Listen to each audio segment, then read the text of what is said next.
(1987년 11월 29일) 아부다비를 출발한 대한항공 비행기가 실종되는 사건이 발생했다. 승객 95명과 승무원 20명을 태운 대한항공 여객기가 버마 랑군 상공에서 실종됐습니다. 38년이 지난 지금 아직도 의혹만 남아있는 대한항공 858편 폭파 사건 이야기 시작합니다.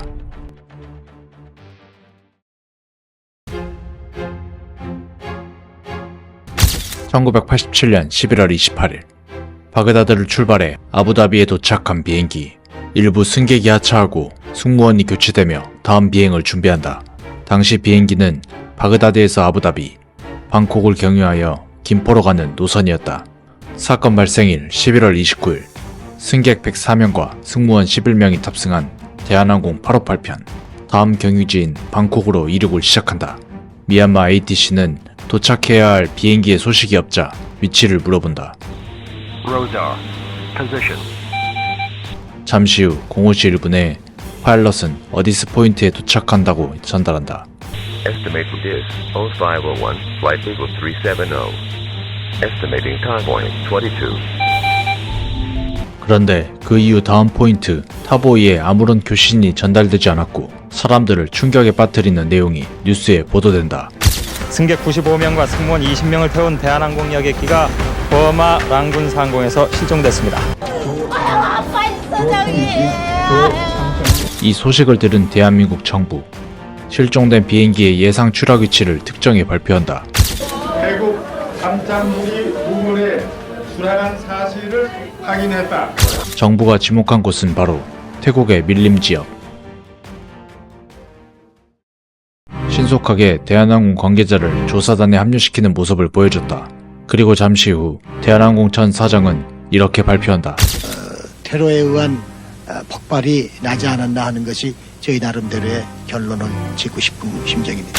아직 사고 조사가 이루어지지도 않았는데 말이다. 그런데 이것이 끝이 아니었다. 항공 관계자들이 이해하기 힘든 사고 조사 방식이 있었다. 첫 번째, 추락 예상 위치다. 일반적으로 비행기 추락 지점을 예측할 때는 마지막 교신 지점을 시점으로 항로를 따라 예측한다. 즉, 어디스 지점을 통과한 바다 어딘가를 예측해야 한다. 그런데 그들이 지목한 곳은 태국의 밀림. 이곳은 타보이 교신 지점을 통과한 지점이다. 해당 포인트에서 교신을 하지 않았는데 이곳을 찍었다는 것은 이상해 보이는 게 당연하다. 두 번째, 대한항공의 조사단 합류. 일반적으로 비행기 사고가 발생하면 국제민간항공기구 ICAO 규정에 따라 해당 항공사는 조사에서 배제되게 되어 있다. 독립적인 조사를 방해할 수 있기 때문이다. 그런데 대한항공은 이 규정을 어기고 조사에 합류했던 것이다. 이것은 매우 이례적인 일이었다.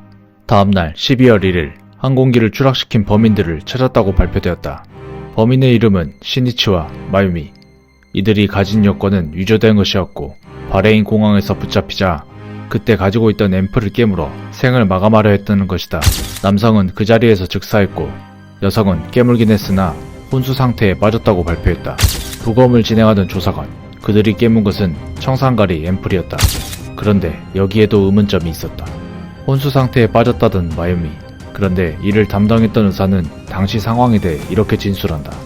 No, almost she was okay. Nothing wrong with her. And it was very difficult to control this lady.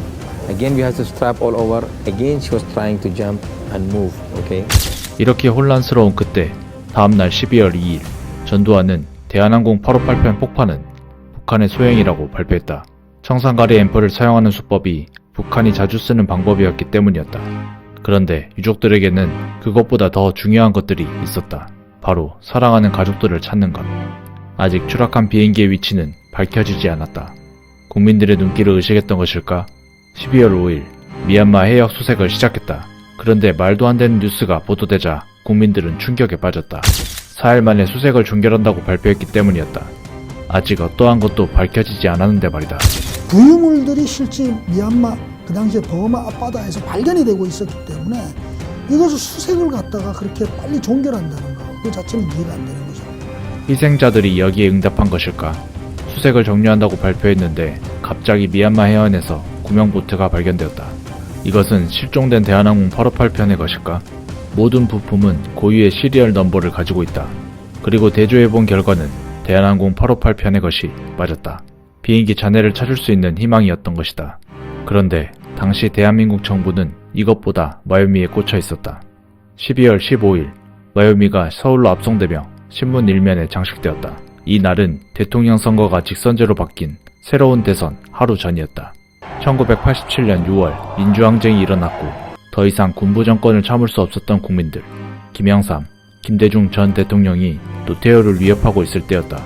이것을 본 기자들은 어떻게 생각할까? 분명해 그거. 그거는 기자라면 다 알고 다른 국민이라면 다 아는 거죠.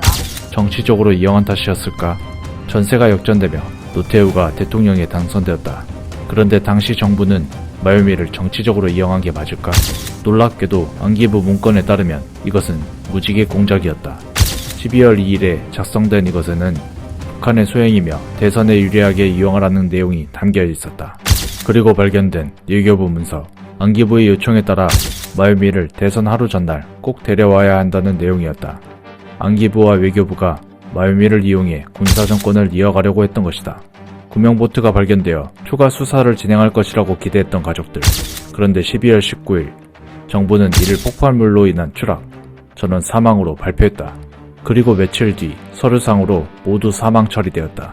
어딘가에 살아있을지도 모르는 가능성을 완전히 배제한 채 종결시킨 것이었다. 이상한 점은 여기서 끝나지 않았고 의문점은 더욱 커져갔다.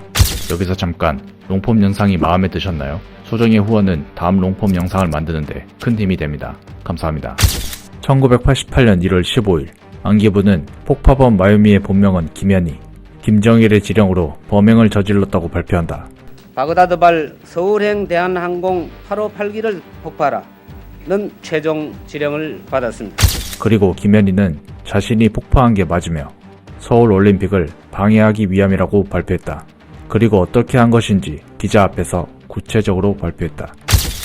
배터리를 갈아입고 하고 9시간 폭발하고 스위치를 동작시켰습니다. 범행에 사용한 것은 C4 컴포지션 350g. 이것을 라디오에 넣어 준비했다. 그런데 이것을 들은 전문가는 이렇게 말했다. 여기서 제일 중요한 것은 표준, 공장에서 만든 표준 폭약하고 사제 폭약하고 같이 쓰는 그런 테러는 이 세상에서 가장 멍청한 테러고, 그렇게 한 인류가 생긴 일에 그런 멍청한 조합을 해가지고 테러한 일도 없고요. 이 정도의 양을 넣으려면 라디오의 부품을 다 걷어내야 할 정도다. 즉 기폭 장치가 들어갈 틈은 없다는 것이다. 여기서 끝이 아니었다. 이것을 자리 위에 놓고 비행기에서 내렸다고 진술한 김현희. 그런데 발견된 구명보트는 그 위치에서 얼마 떨어지지 않은 곳에 위치했다. 그렇다면 이 정도 거리에서 폭발이 일어난다면 어떻게 되는 것일까? 비슷한 사례로 실험한 것을 보았을 때 구명보트는 존재할 수 없을 것이라는 게 전문가들의 해석이다. 말이 안 되는 것은 여기서 끝이 아니었다. 지금까지 영상을 시청해주셔서 감사합니다. 참고한 다큐멘터리 영상을 아래 더보기란에 넣었으니 보다 자세한 내용을 보고 싶으시면 클릭해서 봐주세요. 구독과 좋아요, 댓글은 언제나 큰 힘이 됩니다. 감사합니다. 이상 라이언 지식이었습니다.